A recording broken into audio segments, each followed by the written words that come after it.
Биринчи маалымат радиосу. Ардактуу радио кармандар, сиздер биринчи радионун таңкы Кыргызстан маалымат талдоо программасын угуп жатасыздар. Аны мен Назира Мулдукулова жана Адилет Артыкбеков алып баруудабыз. Бишкек шаарындагы Улуттук илимдер академиясына караштуу ботаникалык бак реконструкцияланат. Президент Садыр Жапаров 18 мартта ботаникалык бакка барып, анын учурда кабалуу жана реконструкциялоо пландары менен таанышкан. Жакынкы убакта бактын аймагында 2 кабаттуу административдик имарат, бир нече чарбалык имараттар, трансформатордук көмөкчү чордон, күнөскана, питомниктер, ирригациялык система жана башка объекттер оңдоло турган болууда. Ошол эле учурда президент ботаникалык бак Улуттук илимдер академиясынын курамында калып, анын илимий бөлүгүнө көбүрөөк көңүл буруу керектигин билдирген. Биз Кыргыз Республикасынын Улуттук илимдер академиясына караштуу Энвер Гариев атындагы ботаникалык бак илимий изилдөө институтунун директору, география илимдеринин кандидаты Дөнбаева Гүлайым Чыныбекованы студиябызга чакырдык. Саламатсызбы? Саламатсыздар. Ардактуу радио кармандар, биздин уктуруубуз адаттагыдай эле түз эфирде жүрүп жатат. Эгер сиздерде мына ушул ботаникалык бакка байланышкан кызыктуу суроолор болсо же маселелер болсо, биздин түз байланыштагы 0502 39 21 90 жана 0312 39 21 90 телефонуна байланышка чыгыңыздар. Мындан тышкары биринчи радионун Facebooктагы баракчасы дагы онлайн режимде иштеп жатат. Ал жака дагы ой пикир калтырсаңыздар болот. Гүлайым Чынбековна, мына алгач эле ушул ботаникалык бак азыр көккө келип жашылданып калса керек. Мына 18 мартта жашыл мурас мындай улуттук долбоордун алкагында мамлекет башчы өзү да барып ошол жерде бир чоң ишембилик өттү. Анан ботаникалык бактын азыркы абалына бир токтолуп берсеңиз. Тазаланып, жашылданып калды да. Рахмат. Биринчи кезекте мен ботаникалык бактын кыскача бир тарыхына эле токтоп койсом, 1938-жылы Горький көчөсүндө уюшулган. Ал жерде азыр бүгүнкү күнү 20 гектар жерибиз бар. Ал жерде 2 лаборатория, оранжерея, гүлдүү декоративдүү өсүмдүктөрдүн лабораториясы жана дарак жана бадал өсүмдүктөрдүн лабораториясы. Кийинки чоң аймагыбыз бул 1962-жылы уюшулган Акынбаев көчөсүндө, бүгүнкү күнү Токонбаев көчөсүнө чейин орун алган. Жалпы аянты 150 гектар, максаты 3 милдет аткарабыз биз. Бул биринчиден өсүмдүктөрдүн интродукциясы жана адаптациясы, экинчиси өсүмдүктөрдүн коллекциясын топтоо жана үчүнчүсү билим берүүчүлүк, агартуучулук. Ушул 3 багытта биз көптөгөн иштерди бүгүнкү ушул быйыл мына 85-ке чыгып атабыз. Ушул аралыкта биз ушул милдеттерибизди аткарып келе жатабыз. Бирок мезгилге, убакытка жараша максатка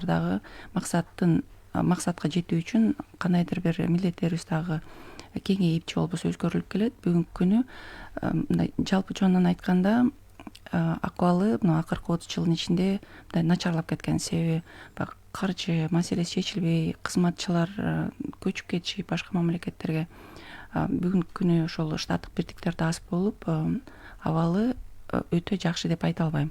Бирок акырындык менен ошол бөлүнгөн бюджеттик эсептин эсебинен жана каржынын эсебинен жана өзүбүздүн атайын эсебибизге түшкөн каржынын алкагында биз алдыбызга коюлган максат, милдеттерди аткарууга аракет кылып келе жатабыз. Анын үстүнө биз 2019-жылы жана 22-жылы 3 жылдык жана 5 жылдык өнүгүү концепциясын анын негизинде аткара турган иш планыбызды бекиткенбиз. Бүгүн ошол пландын үстүнөн иштеп келе жатабыз. Гүлайым Чынбековна, анда ушул ботаникалык бакта азыр канча бактын түрү бар, канча түп бак бар? Уюшулганыңыздарга 85 жыл болуп калса, анын арасында мындай картайып калган, коюуга туура келген бакта болушу мүмкүнбү? Туура, бул айткан пикириңиз менен кошулам. Себеби бактардагы өзүнүн табигый жашоо мезгили болот. Ошолго жараша айрым бактар албетте 100 жылдап жашаган бактарыбыз да бар. Бирок айрымдары мисалы өзүнүн жашоо мөөнөтү аяктап бараткандан кийин арасына кошумча жаш көчөттөр тигип толуктуу иш чараларды жүргүзүлүп турат. Мисалы жалпы бизде коллекциялык фонд 6000ден ашык. Так айтканда 6500 түзөт. Мындай экземплярдык санын ала турган болсок, анда бир 100 миңге жакындап калат. Бул ушундай бул чогулган бактардын баардыгы коллекциянын эсебинде. Анан коллекция дегенде эми кандай? Биздин ушул уюшулгандан баштап эле Кыргызстанга керек болгон өсүмдүктөрдү жашылдандыруу жана көрктөндүрүүгө керек болгон өсүмдүктөрдү алып келип биздин шартка көндүртүп анан сунуштама берүү. Мисалы калктуу пункттарга топурак жана климаттык шартына, суу менен камсыз болгон шартына жараша өсүмдүктөрдү райондоштуруп сунуштап берүү. Бул биздин бирден бир негизги аткарып жаткан милдетибиз. Себеби акыркы жылдары деле бул далил катары деле болду. Биздин шартка көнбөгөн өсүмдүктөрдү алып келип тиккенде алар чоңоюп калган эле, кезинде келген өсүмдүктөр тигилгенден кийин биздин шартка көнө албай кургап калган учурлар да болду. Мына жакында эле дагы бир мындай окуяны айтып коеюн. Европадан ине жалбырыктуу өсүмдүктөрдү алып келиптир, көп кылып биздин ошол шаарга жашылдандырууга деп. Бирок ал бир топ убакыт келгенче айрымдары кургап, айрымдары саргайып, акыбалы начар болуп калган да. Анан бизге кайрылды. Эмне кылсак болот? Мынакей келгенче ушундай болуп калды. Кандай кылабыз эми деп. Биздин адистер көрүп айтышты, эми бул айрымдары болду, бул өспөйт. Айрымдарын мындай дары дармектерди берип аракет кылып көргүлө, балким өсүп кетер деген сунуштамабызды бердик. Ошон үчүн биздин сунуштамаларда интродукция кылгандан кийин өсүмдүктөрдү сунуштама биздин ошол биринчи орундагы турган милдетибиз. Кайсыл өсүмдүктөрдү Кыргызстанга шартына жараша тиксе болот. Атайын ошондой өсүмдүктөр дагы биз тизмесин сунуштама китептерибизде чыгарып, 5 жыл сайын чыгарып, аны Бишкек жашыл чарба муниципалдык ишканасына, атайын жашыл чарба ишканаларга менчик же болбосо кызыккан адамдарга биз китеп түрүндө да беребиз. Андан тышкары биздин ботаника чекиткейчи деген сайтыбызда дагы бар, ал жактан да маалымат алып турса болот. Сөз арасында сиз 3 багытта лаборатория иш алып барат, илимий изилдөө, анан айтып өтпөдүңүзбү? Ошолорду мындай түшүндүрүп берсеңиз кененирээк. Анан илимий иштерди жүргүзүүдө заманбап жабдуулар жетиштүүбү, камсыздалганбы? Убагында бизде генетикалык, селекциялык иштерди жүргүзгөндүгүнө байланыштуу бизде лабораториялар күчтүү жабдылган. Бирок тилекке каршы бүгүнкү күнү андай жабдуубуз жок.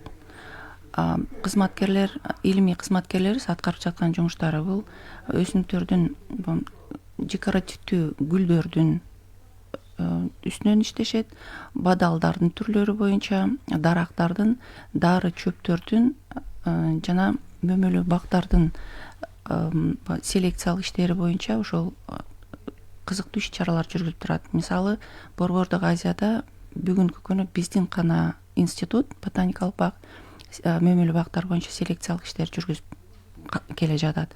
Башка ботаникалык бактар ошол Борбордук Азиядагы андай иш-чараны аткарууну токтоткон экен.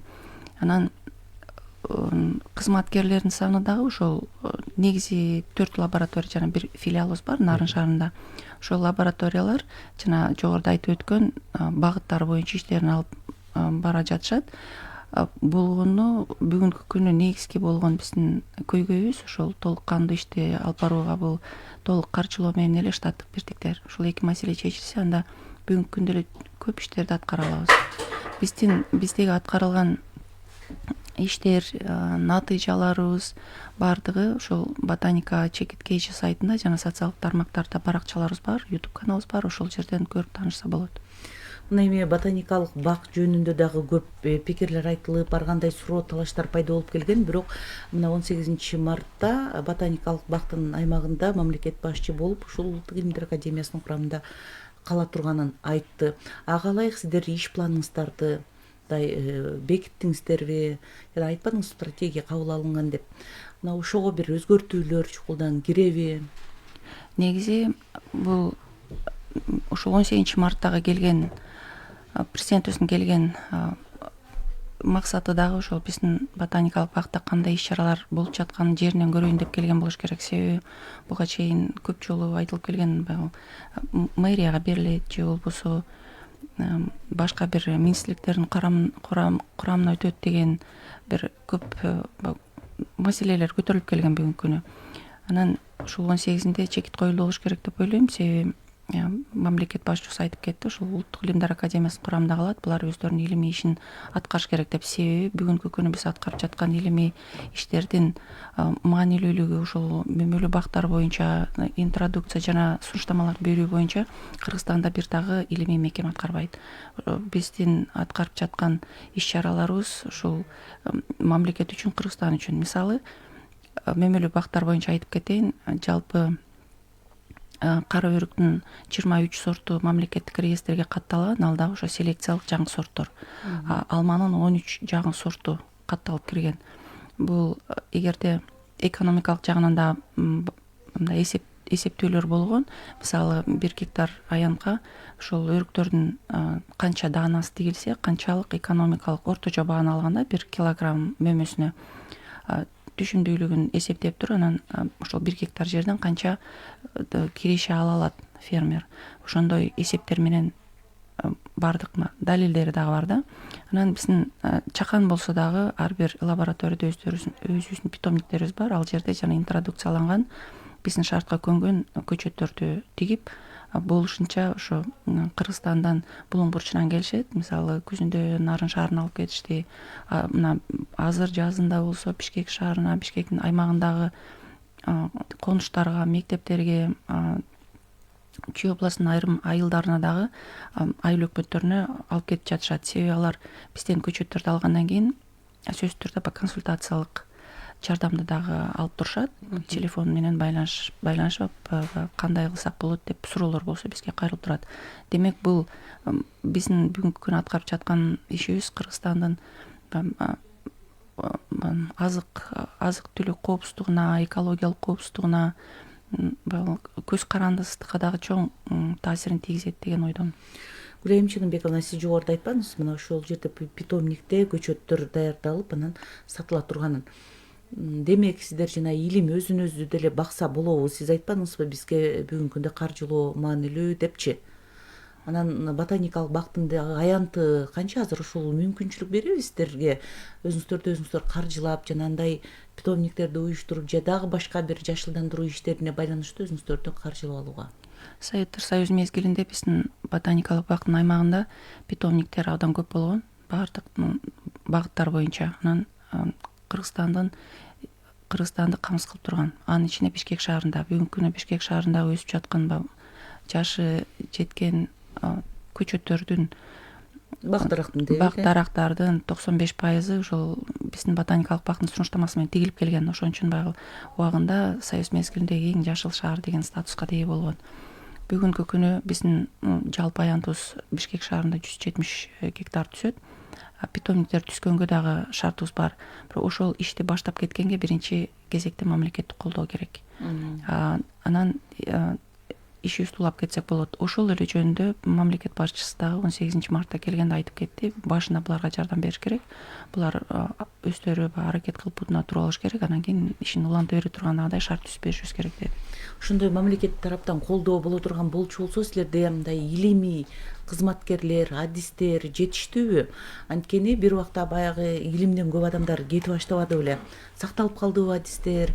Ошол эле учурда бүгүнкү күндө конкреттүү, мисалы үчүн мындай фундаменталдык илим менен алек болуп атасыздарбы ошол жерде? Бүгүнкү күнү биздин штаттык биртекте 29 илимий кызматкер эмгектенет. Алар илимий ишти, илимий изилдөөлөрүн жүргүзүп келе жатышат. Кыргызстан үчүн бул өтө маанилүү. Жумушчу, көмөкчү персоналдарды бар, алардын ошолордун саны аз. Мисалы, бир эле агрономубуз бар, 4 агротехникибиз бар, 5 ага лаборантыбыз бар. Анан ошол илимий ишти алдыга жылдырыш үчүн сөзсүз түрдө аларга жардам кыла турган агротехникалык жумуштарды аткара турган кызматчылар болуш керек. Бүгүнкү күнү мына ошолорубуз аз. Илимий ишти колдонмо, прикладдык деп коелу, колдонмо илимий ишибизди бүгүнкү күнү биз аткарып келе жатабыз. Бул бүгүнкү күн дагы ошол ишти алып бара жаткан дендрологдор, мөмөлүү бактар менен иштеген адистерибиз убагында биздин ботаникалык бактын аты Гариев Энвер Саркисяновичтин аты ыйгарылган. Ошол киши менен эмгектенген да кызматчылар иштеп келе жатат. Бирок көбү пенсия курагындагылар. Жаштар азыраак келип атат, себеби бир эле көйгөй ошол айлык маянасына байланыштуу. Биздин кызматкерлердин негизги аткарган ишин, натыйжаларын жаштарга өткөрүп бериш керек. Бул иш чара дагы керек. Эгерде билим өзү мурас катары бир муундан экинчи муунга өткөрүлүп бериш керек. Эгерде жаштар келбесе, анда тилекке каршы биз айрым илимди, айрым билимди биз жогото алышыбыз мүмкүн. Азыр бизге угарманыбыз байланышка чыкты. Саламатсызбы? Түз эфирдесиз. Саламатсыздарбы? Саламатчылык. Азыр бул ботаникалык сад боюнча мына Акунбаева көчөсүндөгү чоң бакта өтө жакшы жер. Анан бизде кызматкерлер жетишпейт, конечно, айлык акысы аз болсо. Экинчиден, анан ошол жерде кызыктырыш үчүн ошол бактын ичинде эле подсобный хозяйство катары ошол жердеги агроном, берки охранасы бар, башкалары бар. Ошол жерде өзүнө өзү ошол жерден бакса болот го дейм да. Ошого мүмкүнчүлүк берсе болобу академиялык жогору жактан кызыктырып ушуларгачы. Ошол бактын бир жагы бир дубалдар бузулган, тиги жактан ар кимдер кирип бир жолу бакты да жок кыла турган болду. Ушуга бир көңүл буруп ошол ичинде иштеген сотрудниктерди кызыктырып, ошол жерден бирдеке эгип түшүм алып, өзүңөр бак кыла дегенде, ошондо бакты дагы сактап калса болобу дегендей ой бар да. Өзүнө өзү багып, как подсобный хозяйство катары. Ошол жерде иштеп аткан илимий кызматкерлер же жумушчулар деп атасыздар. Ушундай сунушту айтты окшойт. Рахмат, сурооңуз түшүнүктүү. Мен айтып кете турган ботаникалык бак бул өзгөчө корголуучу аймактардын катарына кирет Кыргызстандагы. Ошондуктан ал жерде кошумча кандайдыр бир жеке чарбалык иштерди жүргүзүүгө болбойт. Арендага да берүүгө болбойт. Ал жерде каналдын өйдөй жагында ошол Акунбаев көчөсүндө орун алган ботаникалык бак жөндөп атат. Акунбаевден каналга чейин ал жерде түрдүк курам өсүмдүктөрүнүн дендрарий орун алган. Союз мезгилинде эле ошондой болгон, пайда болгондон бери эле. Каналдан магистраль көчөсүнө чейин, Токонбаев көчөсүнө чейин ал жерде илимий өндүрүштүк аймак деп илгерден эле келе жатат. Бүгүн деле ошол функцияны аткарып келе жатат. Ал жерде илимий кызматкерлерибиз болушунча ошол бар питомниктерибизди иштеп, көчөттөрдү көбөйтүп, биз реализация кылып, биздин атайын эсебибиз бар, ошол жерге сатылган көчөттөрдүн каражаттары ошол жака топтолуп түшөт. Туура айтасыз, тегерегиндеги курчоого алынган корообуз дагы бузулган, ал ошол 60-70 жылдары коюлган. Бүгүнкү күнү анын акыбалы жакшы эмес. Бирок биз Бишкек башкы архитектура мекемеси менен ошол ботаникалык бактын тегерегиндеги короосу кандай болуш керек экен дизайнын макулдашып, уруксат алганбыз. Негизи бизге керектүү болгон объекттердин уруксаттарын, ирригациялык системанын долбоору бардыгы түзүлүп, кол алдыбызда турат. Бирок каражат гана жетишсиз болуп атат. Гүлайым Чынбекова, мына мындай жаратылыш деп атпайбызбы, экология өзгөрүп атат, климат өзгөрүп атат, мына ушуга байланыштуу ботаникалык бакта дагы өзгөрүүлөр барбы? Сиздер илим менен иштеп аткандан кийин аны да байкоого аласыздарбы деген суроо. Ага байланыштуу мындай генетикалык банк түзүлгөнбү сиздерде?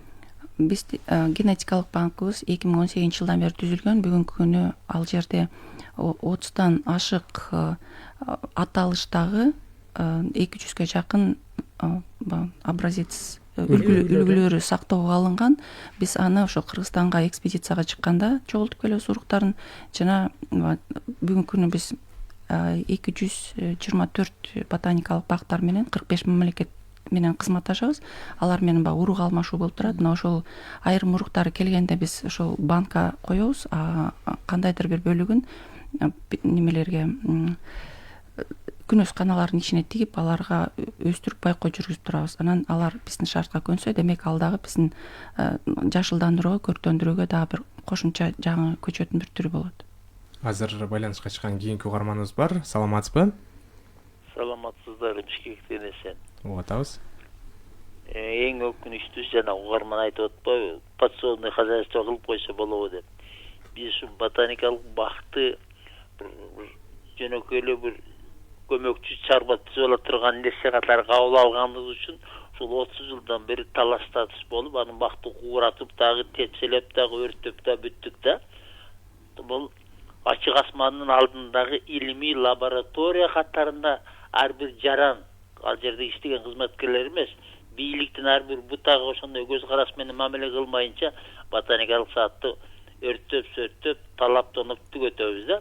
Түркмен туугандар бизге операнын кереги жок деп жаап койгон сыяктуу эле, бизге эч кандай илимдин кереги жок деген көз караш эртең пайда болушу мүмкүн. Ошон үчүн мен суроомун да, качан ушул кереги жок урулай талаш тартыш, ботаникалык бакты жок кылганга аракеттер качан токтойт сиздин көз карашыңыз боюнча? Себептегенде бизге илимди ойлошубуз керек да. Курсак тоюшу мүмкүн деп башка жерден деле. Бирок илимди биз ордуна келтире албайбыз да. Бирөөлөр түзүп берген жок да. Канча аталардын канча мээнеттин натыйжасында түзүлгөн нерсе болчу да. Рахмат көңүл бурганыңызга. Рахмат, сиздин пикириңизге мен толук кошулам. Себеби бир дагы мамлекет илими жок өнүкпөйт. Ошон үчүн ботаникалык илимди, биологиялык илимди дагы Кыргызстанда сакташ керек. Бул багытта мен айтып кетерим, биздин ботаникалык бак дүйнөлүк 5 эл аралык уюмдардын мүчөсүбүз. Биринчиси бул Шпицберген аралындагы уруктарды сактоо уюму бар. Биринчиси, экинчиси глобалдык өсүмдүктөрдүн сактоо стратегиясы бар. Бул дүйнөлүк. Ал жерде дүйнө жүзүндөгү 200-кө жакын мамлекеттер катталган. Биз да ошол тизмеде барбыз. Борбордук Азиядагы ботаникалык бактардын ассоциациясы, Азия чөлкөмүндөгү ботаникалык бактардын ассоциациясына киребиз. Мына ушул кызматташуу да биздин Кыргызстандагы ботаникалык бак дүйнөлүк деңгээлдеги ушул Кариев атына ботаникалык бак илимий изилдөө институту деп таанымалбыз. Ошондуктан Кыргызстандагы ботаникалык илимди сактап, кийинки муундарга дагы өткөрүп бериш керек. Кимге керек деген дагы суроо бар. Ботаникалык бак кимге керек деген бул агрономдорго, агротехниктерге, биологторго, фитоинтродукция менен иштеген мекемелерге, адистерге, айыл чарба адистегиндеги мугалимдерге, мына ушул багыттагы эмгектенген кызматкерлерге, студенттерге, жаштарга ушул багыттагы иштеген деги эле кызматкерлердин баардыгына керек болот. Себеби бүгүнкү күнү биздин ботаникалык бакка бир 2-3 айдын ичинде 1000ден ашык студенттер практикаларын өтүп кетишет. Гүлайым Чыныбековна, мына башында узатылган суроо, ишембилик жасалды, бак азыр кандай түргө келип калды? Сиздер канчада бир ишембилик жасайсыздар же болбосо бул эми жана илимий корк деп да айтсак болот да, анын табигый түсүнө тийбейсиздерби? Буга чейин сөз болуп келген ботаникалык бактын ушу ичине баардык территориясына ирригация системасы жок, суу жетпей куурап аткан деген сөздөр. Ирригациялык система ошол 60-70 жылдары Акунбаев көчөсүндө түзүлгөн. Ушул күнгө чейин ал толук оңдоп түзөөдөн өткөн эмес. 2021 жылы ушул ирригациясына керек деп каражатты азастан бөлүп баштаган. Биз ошол бөлүнгөн суммага проекттик долбоордук сметтик долбоорун түзүп, бүгүнкү күнү мына Горький көчөсүндөгү территорияга ал арчадан канал алып өттүк, суу туруктуу келет. Экинчиси бул чоң биздин көйгөйүбүз Акунбаев көчөсүндө ирригациялык системаны калыбына келтирүүгө проекти түзүлгөн, бирок каражаты бөлүнбөй жатат. 2023 жылдын бюджетине дагы кошуп биздин бюджеттин долбоорун бергиле деген Минфинге биз бергенбиз, бирок тилекке каршы ошол сумманы бөлүп берген жок.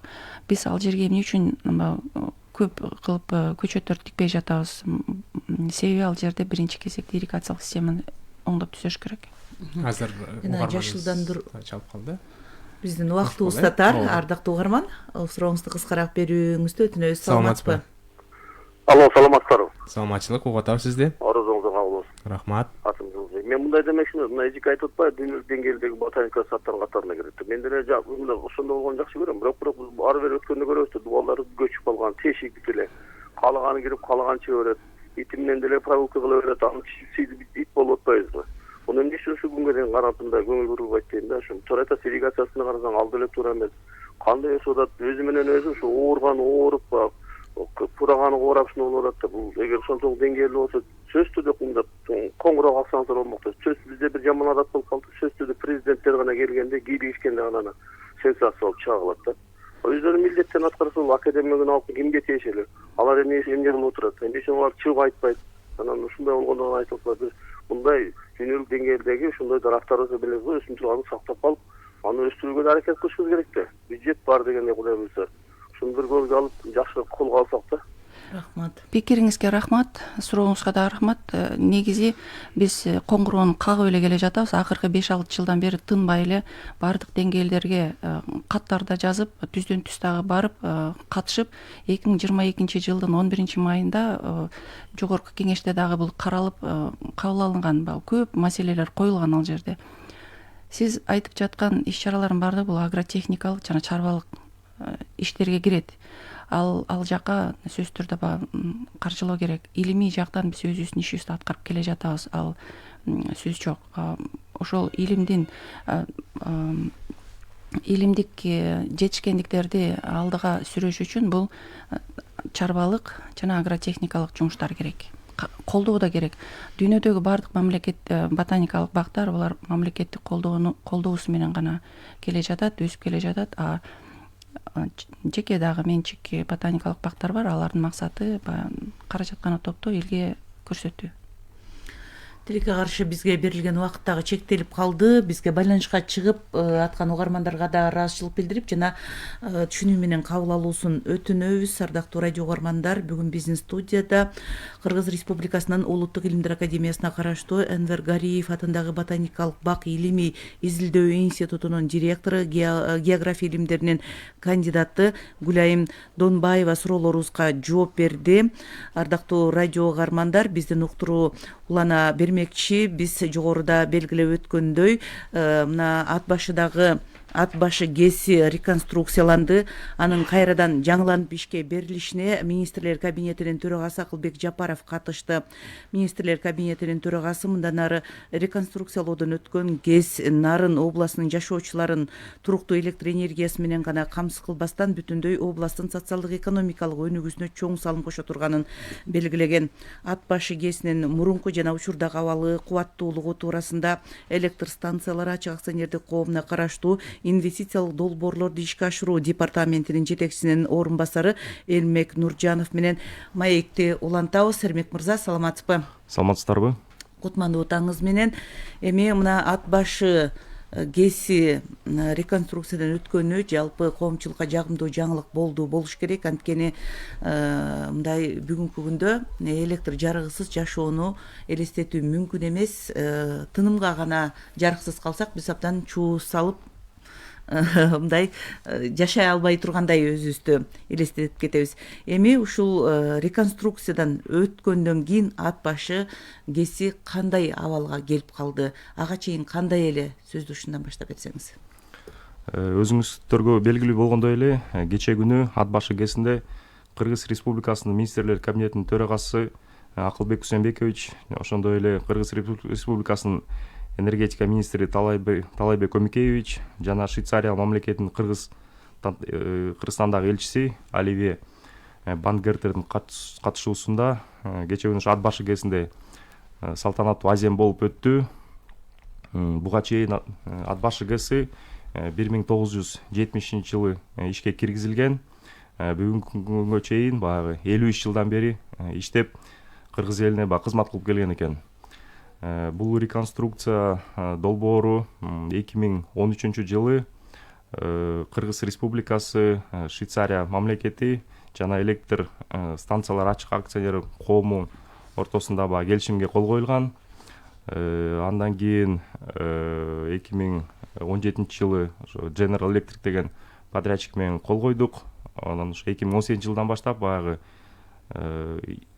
реконструкция иштери башталган да. Анан бүгүнкү күндө аяктады. Азыр болсо ошо станциянын мурда кубаттуулугу 40 мегаватт болсо, азыр кошумча 5,7 мегаватт кошулуп, ошондо жыйынтыгында ат башы ГЭСи 45,7 мегаватт болуп калды. Мен ойлойм, бул баягы аябай чоң салым, көп кишилердин эмгеги бар бул жерде. Реконструкциялоо эмне зарылдыктан келип чыккан? Реконструкциялоо биринчиден ат башы ГЭСинин баягы тетиктери, агрегаттары моралдык жактан аябай эскирген болчу.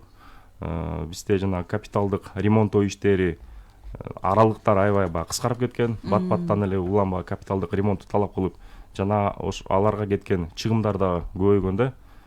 Жана орусча айтып коет, потери депчи, жоготуулар да көп болчу. Азыркы күндө толук бойдон алмашылды деп айта алам жабдуулары. ГЭСтин ишке берилиши менен, реконструкциянын өтүшү менен мүмкүнчүлүгү кеңейтип атасыз.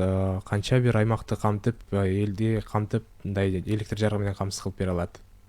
Ат башы ГЭСи баягы түндүктө жалгыз ГЭС болуп эсептелет, ири ГЭС. Бизде баягы закон боюнча 30 мегаваттан өйдө уже ири ГЭС болуп саналат да. Ат башы ГЭСтин кубаттуулугу 45,7 мегаватт болуп атат. Бул эми баягы нарын областтын толук камтый албаса дагы 30%-ын толук камсыздайт. Бирок айта кетчү нерсе, басыла белгилеп кетишим керек. Ат башы ГЭСи нарын областын электр менен камсыздагандан сырткары дагы түндүктөгү чыңалууну жана баягы чистотаны жөнгө салып турат да. Ошол эле учурда мына ат башы ГЭС реконструкциядан өткөнүн биз абдан жагымдуу жаңылык катары кабыл алдык. Сиз ага себеп болгон мына көп жылдар бою ортодо жакшы оңдолбой келгенинен улам жабдуулар эскиргенине байланыштуу деп айттыңыз. Эми азыр кандай жабдуулар, акыркы үлгүдөгүбү же болбосо кайсы өндүрүштөн чыккан жабдуулар менен реконструкция болду? Бул жерде биздин генералдык подрядчик General Electric, бул баягы Швейцария менен Франция мамлекеттеринин компаниясы болуп эсептелет консорциум. Ат башы ГЭСинде 90%га жакын жабдуулар баягы Европадан келди да. Тактап айтканда Германия мамлекетинен, Франция, Швейцария, Италия, Испаниядан келишти жабдууларычы.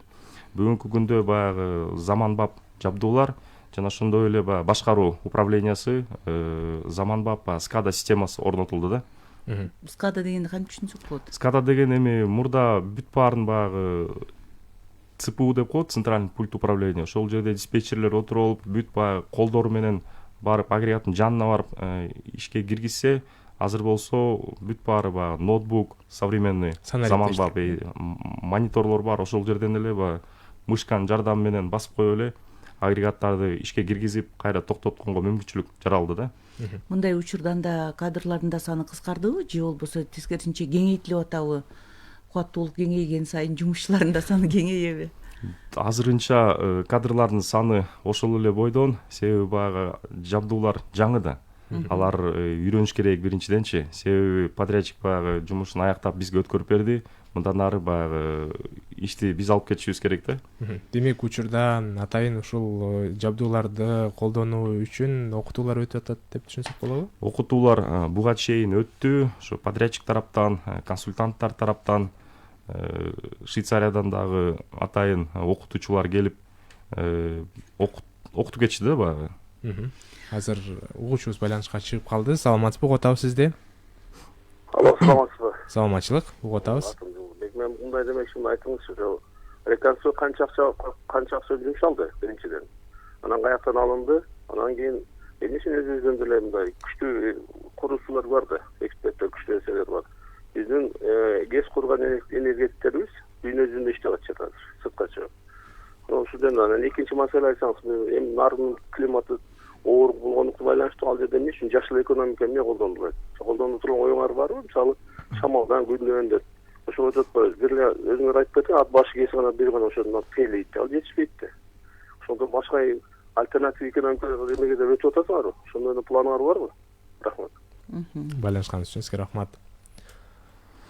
Ой, туура айтып кетти. Ат башы ГЭСи нарын аймагын толук камтый албайт.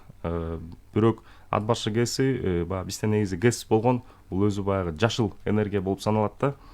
Бул долбоордун суммасы келишим боюнча 24 миллион 740 миң швейцариялык франкы долбоордун баягы. Анын ичинен 19 миллион 820 миң швейцариялык франкын Швейцария өкмөтү каржылады. Бул баягы 100% гранттык каражаттар.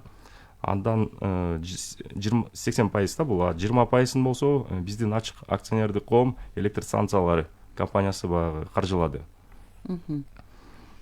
Анан жанагы куруучулар боюнча айтып кетпедиби? Сиз туура айттыңыз. Бизде болсо баягы генералдык подрядчик General Electric болгону менен субподрядная компания деп коет. Субподрядчик компаниясы бул баягы биздин жергиликтүү компания болду. Ошондой эле баягы биздин профессионал энергетиктер, монтаждоочулар бул долбоорго катышышты. Андан сырткары дагы бир 80%дай жумушчулар ушу Нарын жергесинен, башкача айтканда ушу Достук айылынан да катышышты да. Анан биздин компания баягы жашыл энергия деп айтпадыбы? Кайра жаралуучу булактар. Бул боюнча баягы саясатты энергетика министрлиги алып барат эле да. Ал эми мына ушул ГЭСке болгон инвесторлордун кызыгуусу, инвестиция салууну каалагандар барбы бүгүнкү күндө? ГЭСтерге кызыгуулар бар, бирок бул саясатты баягы энергетика министрлиги алып барат.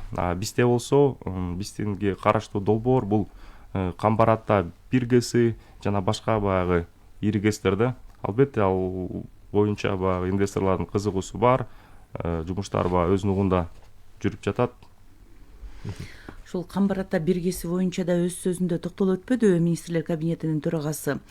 Мына бул боюнча биз алдыда көп сөз кылдык, жакында эле Камбаратта 1 ГЭСинин курулушунда Орус тарапында кызыкчылыгы бар экенин, бул мындай толугу менен чечилелик маселе экенин энергетика министринин орун басары дагы өткөндө Орус кыргыз өкмөттөр аралык отурумунда дагы белгилеп өттү. Деги эле ушул Камбаратта 1 боюнча да эмнелерди айта аласыз?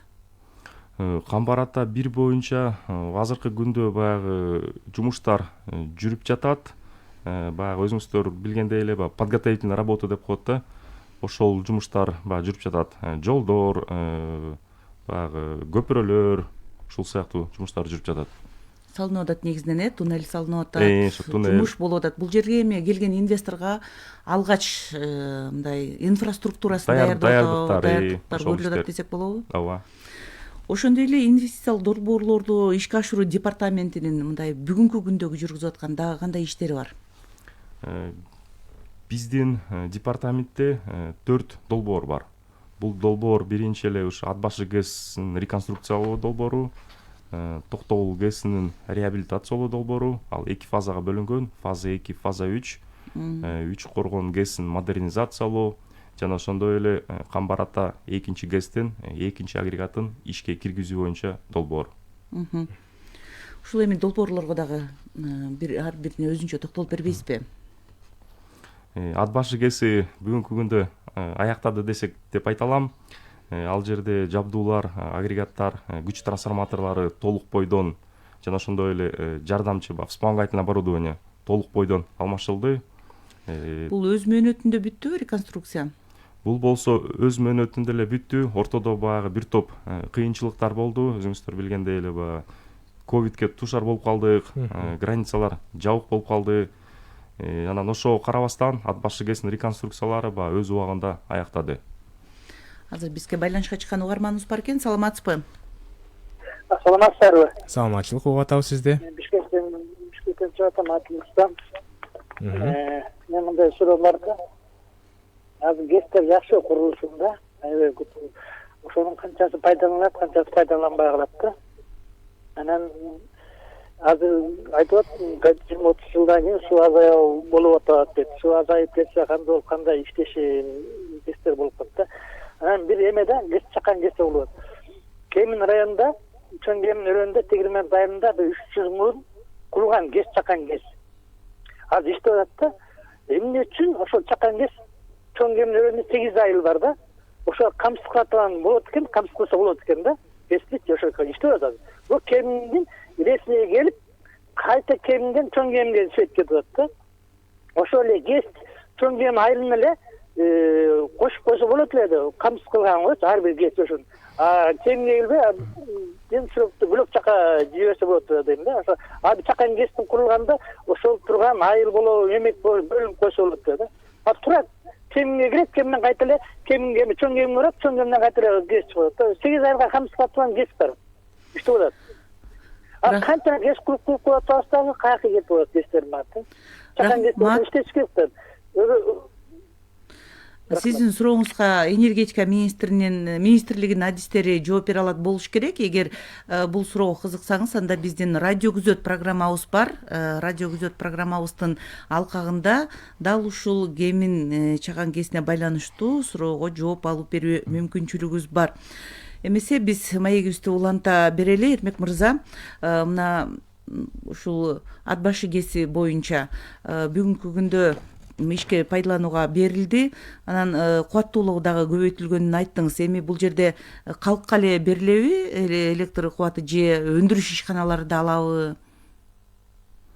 Бул жерде бизде баягы электр чубалгылары биз баягы өндүргөндөн кийин аны линиялар аркылуу колдонуучуларга беребиз да. Бул жерде алар баягы ким кошулса, ошолор ала берет да. Бул жерде калк алат, башка дагы больница мекемелер албетте өндүрүшкө дагы жумшалат. Сиз айтпадыңыз, мына ушул ат башы кесин реконструкциялоонун жүрүшүндө мындай пандемияга байланыштуу бир топ кыйынчылыктар болуп калды депчи. Демек, бул өз учурунда ишти бүткөрүүгө мындай кедергисин тийгизди десек болобу? Пандемияда албетте баягы бир топ кыйынчылыктар болду. Ушу жанагы границалар жабык турду, көп ишканалар иштебей турду. Бирок ошого карабастан баягы Кытай жабык болсо дагы башка транспорттук коридорлорду карап, тетиктер өз убагында кирип атты. Биз тараптан, өкмөт тараптан дагы баягы карантин маалында атайын уруксаттар берилип, ошо жумушчулар атайын баягы машинелерге түшүрүлүп, сопровождениеда ГЭСке чейин алып барып кирип атышты өз убагындачы. Ошого байланыштуу баягы өз убагында бүтү деп айта алам да. Угарманыбыз дагы суроосунда мына нарындын ушул татаал климаттык шарты эске алынып, анан ошого жараша мындай жабдуулар келдиби деген суроосун берди эле, ошону толуктап өтсөңүз. Албетте жабдуулар келди, бирок реконструкция башталаардын алдында 2018-жылы баягы поселок деп коет. Бул жерге кеңсе кирет, офис, ашкана жана ошондой эле жабдууларды сактоогонго кампа курулган да, аябай чоңчу. Ошол үчүн баягы климаты катаал, кар көп турат, агрегаттар, жабдуулар келер менен эле ушу кампанын ичинде бүт баягы условиясы бар жерде сакталып атат да. Ал кампанын ичине баягы жылыткыч системалар да орнотулду. Себеби баягы определенный бир температураны кармап туруш керек экен да. Кечээ ошо ат башы кесинин ачылышында реконструкциядан кийин министрлер кабинетинин төрагасы айтып өтпөдүбү, мен эми Куланак кесин дагы көрө кетейин деп. Сиз да ал жака бардыңызбы, барган жоксузбу? Жок, тилекке каршы ал жака барган жокпуз. Себеби ал жерде баягы куруучу бул мен билишимче ошо жеке компания жеке ишкер экен да. Биз баягы акыркы жаңылык болсо сизден угалы деген ой менен суроо узаттык элек. Эми Эрмек, сиз жогоруда Үч Коргон кесин боюнча дагы долбоорлор бар экенин айттыңыз. Бул Үч Коргон кеси жөнүндө кеңири бир токтолуп берсеңиз. Үч Коргон кези боюнча подрядчик тандалган, андан сырткары да консультациялык компаниябыз да тандалган. Бүгүнкү күндө Үч Коргон кесинде баягы мостовой кран деп коет, агрегатты алмаштырганга баягы биринчи кран керек да. Кранды алмаштырып бүттүк. Азыр болсо проектировочный работа деп коет, баягы проектировочный работы, тетиктерди, жабдууларды даярдоо жана ошондой эле жеткизүү процедуралары бүтүп жатат, болуп атат да. Анан жабдуулар баягы ГЭСке толук келгенден кийин анан буйруса агрегатты алмаштырганга киришебиз. Азыр бизге угарманыбыз байланышка чыгып атат, суроону кабыл алалы. Кечиресиз, ушул Үч Коргон кеси боюнча аягына чейин чыксак да суроону. Мына бул өзү мындай Үч Коргон кесинин кубаттуулугу канча, аны реконструкция болобу же ал жерде кандай иш жүрөт? Ал жерде дагы реконструкция, ушу ат башы кесинен дагы жумуштар кичине көбүрөөк ал жерде. Ал жерде ушу 4 агрегаттын толук алмаштыруусу каралган, жана ошондой эле күч трансформаторлору, анан баягы водохранилищени, суу сактагычты илден тазалоо жумуштары, ошондой эле анча мынча баягы курулуш иштери да каралган да, гидромеханикалык жабдууларды оңдоо иштери да каралган, алмаштыруу, оңдоо иштери. Азыр канча кубаттуулукта болуп атат да, андан кийин реконструкциядан кийин канча кубаттуулук болуп калат, ошондой эсептерди алдыңыздарбы? Ал жерде азыркы кубаттуулук 180 мегаватт, анан кийин абал бүткөндөн кийин 36 мегаваттка кошумча, 36 мегаватт кошумча баягы кубаттуулук кошулуш керек. Аткаруучу компаниялар тандалдыбы, тандала элекпи? Аткаруучу компаниялар тандалган. Ал жерде баягы Кытай компаниясынын консорциуму Dongfang, анан Snec деген Кытай компаниялары ал жерде. Кантип тандалып алынат аткаруучу компания? Ал жерде эми бизде донор Азия өнүктүрүү банкы, анан алардын өзүнүн баягы правила, эрежелери бар экен. Ошол эрежелердин негизинде эл аралык баягы тендер болгон. Ал жерде көп компаниялар катышып, анан ошо талапка жооп берген, сапаты жагынан дагы, баасы жагынан дагы ошо утуп келген компания, ушул азыркы компания болду да, мен айтып кеткен. Ал жалпы долбоордун каражаты жумшала турган канча болуп атат? Жалпы долбоордун каражаты бул 100 миллион АКШ доллары каралган ошо толук иштерге. Ушул жерден дагы бир кызыктуу суроону узатып кетти жогоруда угарманыбыз. Азыр мына жыл өткөн сайын суунун деңгээли азаят деген суроолор бар. Буга байланыштуу сиздер алдын ала эсептөөлөр жүргүзөсүздөр деп атпады, деп кетпеди суроо узатып? Биздин компанияда атайын кызмат бар. Алар болсо анализ кылып алдын ала эмелерди жүргүзүшөт. Бизде баягы маловодный цикл деген бар да. 5 жыл сайын азайып, анан кайра көбөйүп баягы эметип турат да бул жаратылыш курулушу. Анан мисалы 20 жыл, 10 жылды мен айта албайт экем. Өзүңүздөр билгендей баары Кудайдан, Алла Тааладан 50 жылдан кандай болот айтыш кыйын да.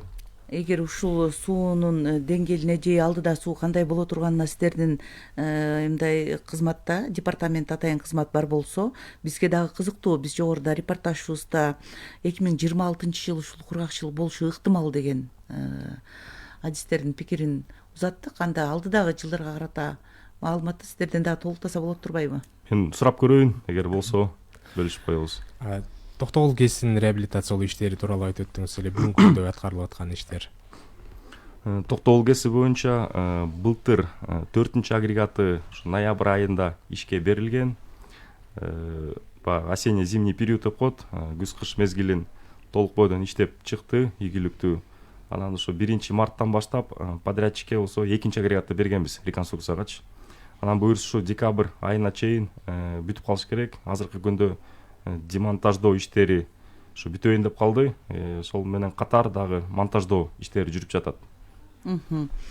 Ошол эле Камбар Атай 2 КЭСтин агрегатын, 2-агрегатын ишке киргизүү дагы сиздерге жүктөлгөн турбайбы? Долбоордо бар экен да. Ал да бизде Камбар Атай 2.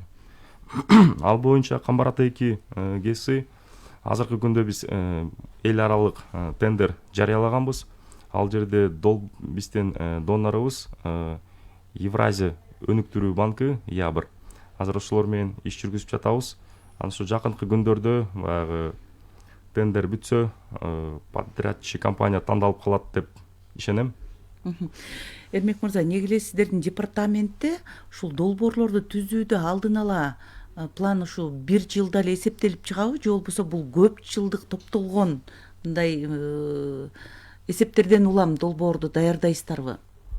Долбоорлор эми баягы алдын ала даярдалат. Бизге качан баягы келишимге кол коюп, мисалы биздин өкмөт тарабынан, анан донор тарабынан, финансы министрлик тарабынан баягы келишимге кол коюлганда, анан кийин биздин ушу департамент алып барат да ошол жумуштучу. Кол коюлгандан баштап. Мына сиз жогоруда азыр 3 долбоор боюнча алдыда иш аткарыла турганын, 4 долбоор болчу, анын ат башы КЭСин реконструкциялап жумушту аткарып бүттүңүздөр да негизинен. Ушундай эле дагы кандай долбоорлор бар азыр болжолдонуп аткан?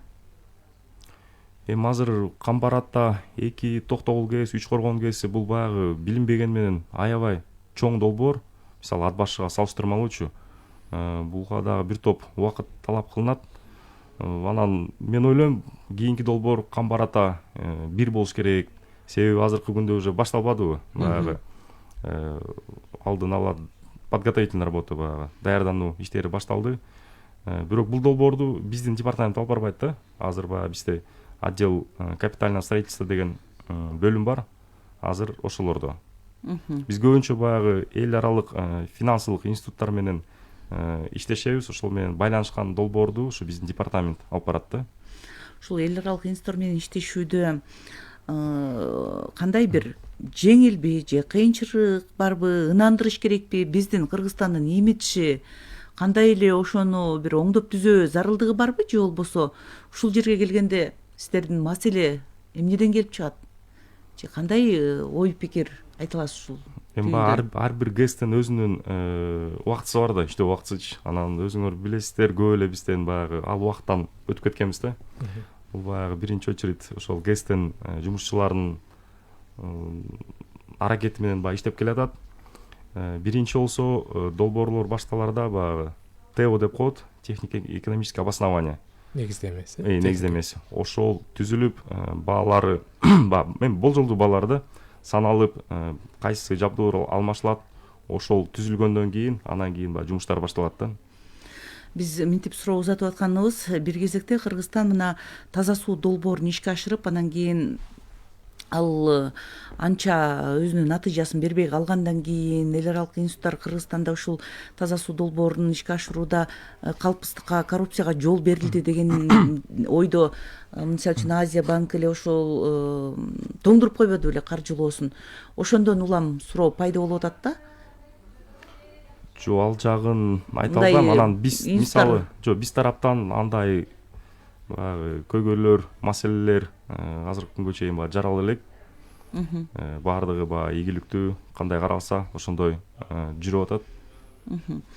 Мына бул инвестициялык долбоорлорду ишке ашыруу департаментинде канча адам эмгектенесиздер? Анткени долбоорлорду даярдоо бул өтө чоң масштабтуу иш да, туурабы? Ооба, бул жерде 22 адам эмгектенебиз.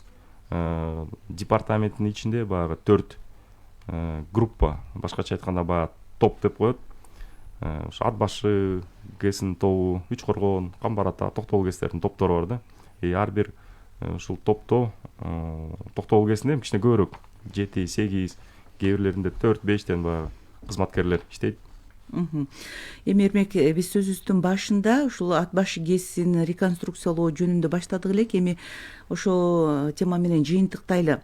Бул эми реконструкциядан өткөндөн кийин канчада бир кайрадан аны оңдоп түзөп туруш керек? Сиз жогоруда айтпадыңыз, көп жыл ал жакшы каралбай калгандан толугу менен реконструкциялоого туура келди деп.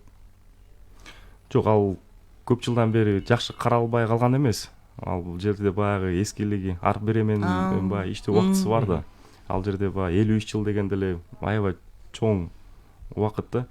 Анан бул жерде биз убагында ремонт иштери жүрбөй келгенден улам? Жок, убагында жүрүп келет. Просто баягы жабдуулар эскиргенде ошол ремонттук иштер аралыктары баягы азаят да. Бат-бат ремонт кылып эле ремонт талап кылып калат.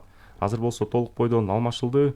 Бул дагы бизге бир 35, 25, 30 жылдай кызмат кылыш керек. Бирок албетте бизде графиктер бар. Жыл сайын баягы текущий ремонт деп коет. То есть токтотуп, эки жагын карап, бир сыйра текшерип, ушундай эмелер бар.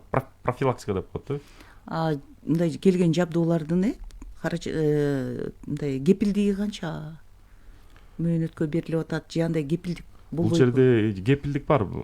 Ар бир жабдууга ар кандай убакыттар каралган да. Гарантийный обслуживание деп коет го. 1 жылдык бар, 3 жылдык, 5 жылдык мөөнөттөр ар кандай да.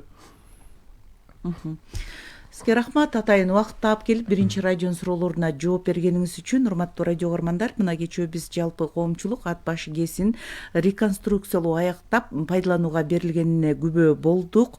Министрлер кабинетинин төрагасы Акылбек Жапаров мына ушул кайрадан реконструкциядан өткөн ГЭСтин ачылышына катышты. Бул жерде ГЭСтин мындай жаңыланышы жалпы эле областтын социалдык экономикалык өнүгүүсүнө оң таасир бере турганын айтты.